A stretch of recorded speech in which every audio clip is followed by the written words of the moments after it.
Bonjour, mon nom est Marianne Giasson, je suis agente de soutien pédagogique au CPE des Petits Pommiers.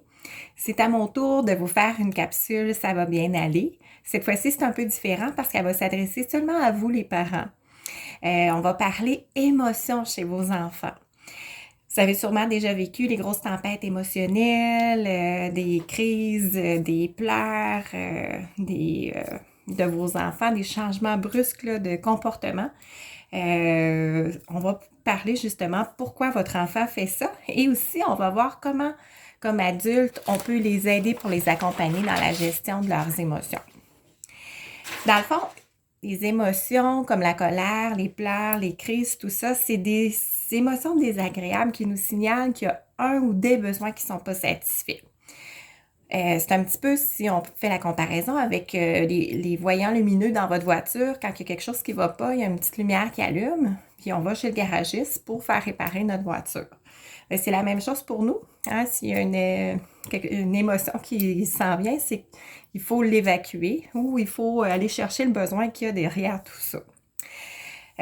Moi, j'ai décidé de vous faire une petite analogie avec le cerveau dans la main. Je vais vous expliquer le fonctionnement, dans le fond, du cerveau de l'enfant. On va voir l'immaturité du cerveau de l'enfant. Puis je me suis inspirée du docteur Daniel Siegel. Je vous recommande d'ailleurs ce livre-là parce qu'il est bon autant pour la petite enfance que pour les adolescents.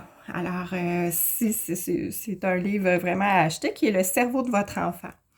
Daniel Siegel s'inspirait dans le fond des cerveaux.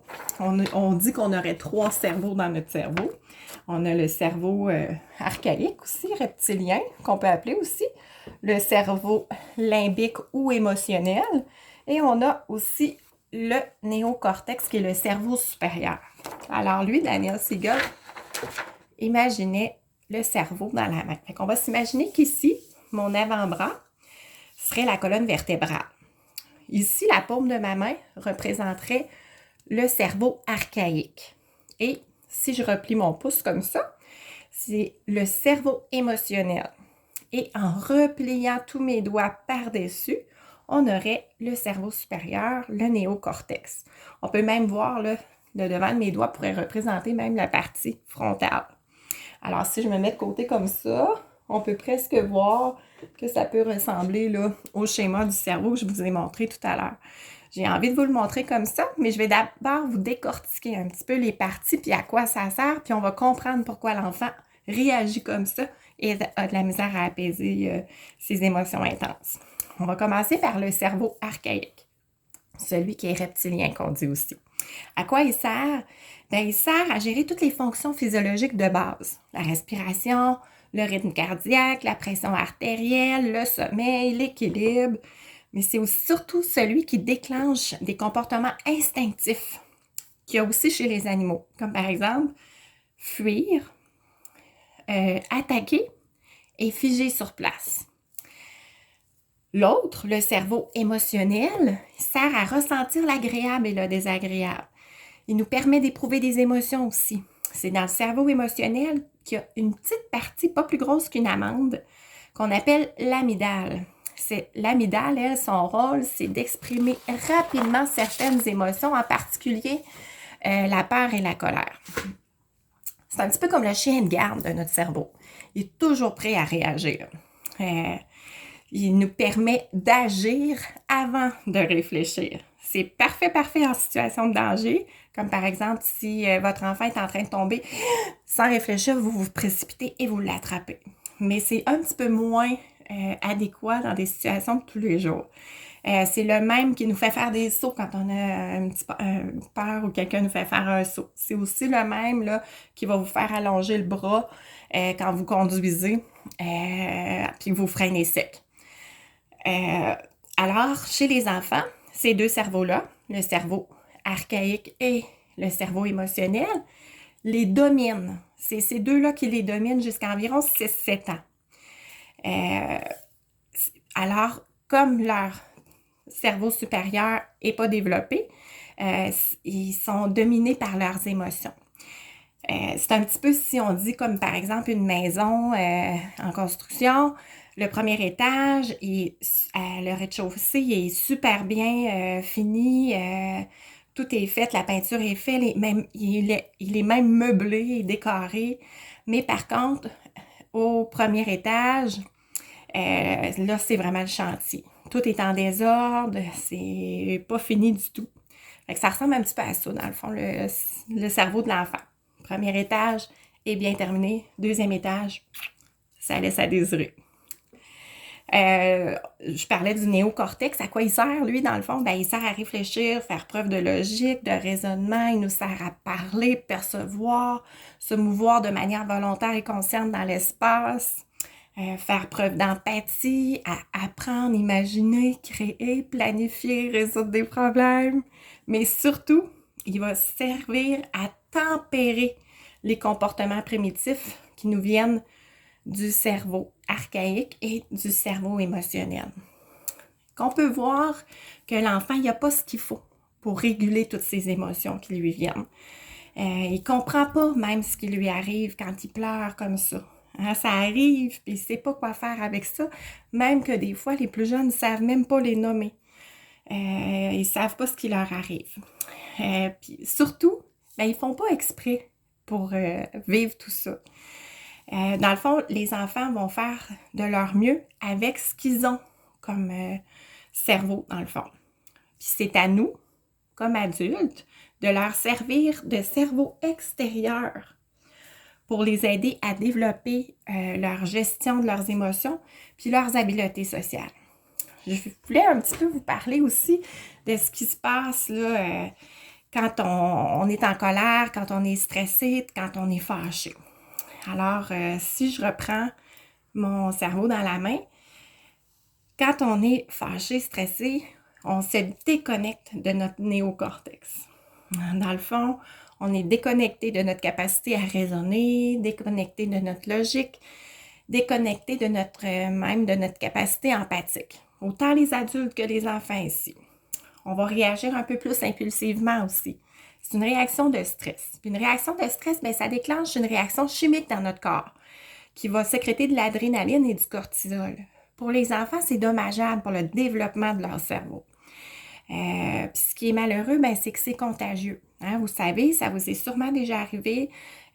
Si par exemple, votre conjointe arrive à la maison, ça a mal été sa journée, il est un petit peu bougon, ben, tout de suite, vous allez ressentir son énergie. Alors, lui arrive comme ça, qu'est-ce que ça fait? Bien, vous ramassez comme ça, vous aussi déconnecté de votre cerveau. Et puis, si vous argumentez, bien, ça fait comme une escalade. Pour les enfants, c'est la même chose. Dans le fond, ça prend même seulement 10 secondes là, à ressentir le stress de l'autre personne. On appelle ça les neurones miroirs qui font ça. Dans le fond, c'est les mêmes qui vont être responsables là, si on bâille parce qu'une autre personne vient de bâiller. C'est aussi les mêmes qui, par exemple, quand on écoute un film très triste qui vont nous faire pleurer, c'est les neurones miroirs aussi. Le cerveau d'enfant, lui, il ne permet pas de reconnecter tout seul. C'est un petit peu, lui, comme si, on reprend l'exemple de la maison tout à l'heure, comme si l'escalier pour se rendre à l'étage, ben, il était complètement encombré, complètement bloqué. Fait que c'est à nous, les adultes, de les aider à accéder au premier étage. C'est pas toujours facile. Nous, les adultes, comment on peut faire ça? Ben, c'est sûr qu'on peut se visionner là, un moment agréable. On peut ventiler, parler à quelqu'un. Hein, il y a FaceTime présentement. Vous pouvez vous servir de ça, parler à un collègue, une collègue, à quelqu'un de la famille, comme vous voulez. Il y a aussi des applications pour nous aider à prendre des grandes respirations. Parce que la respiration profonde, hein, un 5 secondes d'inspiration, 5 secondes d'expiration, c'est très calmant aussi. Mais la chose la plus, que je dirais qui fonctionne le plus pour arriver à se calmer, bien, on ne dira pas assez, c'est le pouvoir des câlins. Un 7 secondes de contact chaleureux avec quelqu'un, bien, notre corps va sécréter l'oxytocine, qui est une hormone de bonheur, puis le calme revient pour tout le monde. Pour l'enfant, c'est la même chose. Donner ce contact chaleureux-là, ben, on l'aide à développer son cerveau, à favoriser des connexions neuronales pour permettre à son cerveau supérieur de se développer. L'enfant, comment on peut l'aider? Des petits trucs que je peux vous donner très simples. C'est mieux de ne pas le mettre en punition ou de l'envoyer, par exemple, tout seul dans sa chambre. Faut toujours être présent. Votre présence est très importante, même si son cerveau est, on pourrait dire, rouge parce qu'il n'est pas réceptif, parce qu'il est en pleine tempête émotionnelle. Vous devez rester à côté. Vous devez accueillir son émotion, la nommer. Hein, il ne sait pas toujours qu'est-ce qui lui arrive, comme je vous disais tout à l'heure. Quelque chose qui est important aussi, qui peut être aidant, c'est de décoder le besoin qui est non comblé derrière ce comportement-là. Puis j'aime bien utiliser là ici l'image du iceberg. Hein. Ce qui est visible, ben, c'est le comportement de l'enfant, comme par exemple hein, les pleurs, la colère, l'opposition. Mais des fois, en dessous, il peut se cacher quelque chose. Je vais vous les lire parce que ça peut être le fun de voir qu'est-ce que les enfants peuvent avoir comme besoin qui est caché derrière leur émotion, comme par exemple l'insécurité, le manque d'attention, le découragement, la peur de la nouveauté aussi, fatigue, anxiété, jalousie, le stress. C'est tous des besoins qui peuvent être cachés derrière leur émotion intense. Je vous recommande aussi de parler doucement, avec une voix calme. On peut lui permettre aussi un objet apaisant, sa suce, sa doudou. On peut lui permettre d'aller dans un endroit qu'il désire, par exemple sur le divan. Il y en a même qui préfèrent se cacher comme en dessous de la table, exemple. On peut les laisser faire du moment que c'est agréable pour lui puis que c'est pas une punition. Puis quand le calme revient, ben vous pouvez faire un retour, là, par exemple, lui dire « Oh, tu étais vraiment très fâché tantôt. Est-ce que tu te sens mieux maintenant? » Fait comme ça, l'enfant, ben, il va se sentir, il va s'apaiser, puis il va se sentir compris. Puis en plus, ben, on va l'aider à se préparer à lui-même gérer ses émotions plus tard. Alors, c'est ce que j'avais à vous parler au sujet des émotions. J'espère que vous avez apprécié. Je vous salue et bonne semaine à tous!